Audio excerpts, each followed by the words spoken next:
Nikki and Andy are good parents who work and volunteer at their church, but their lives weren't always like this. Before they met, Nikki and Andy battled drug addiction. Doing heroin is almost like getting as close to death as you possibly can without dying. Everything was about getting the next fix, and there was nothing else. There was nothing outside of that. I lost everything to the point where I was homeless. I had a good career, I had a home, I had cars, I had a wife, I had kids, and I was down to nothing. They both enrolled in Faith Home, a rehabilitation program run by Lighthouse Gospel Mission, which partners with Operation Blessing.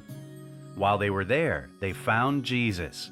After they graduated, they found each other. Sometimes I have to pinch myself. To be married to a man of God, be raising up these two beautiful children in the kingdom of God, I never thought that it was possible. It was purely by the power of Jesus Christ. Throughout their recovery journey, they relied on help from their church. We had nothing. We were barely making any money. We could barely survive. We could barely even feed ourselves. If it wasn't for that food that we were getting from the ministry, from Operation Blessing, we wouldn't have had anything to eat.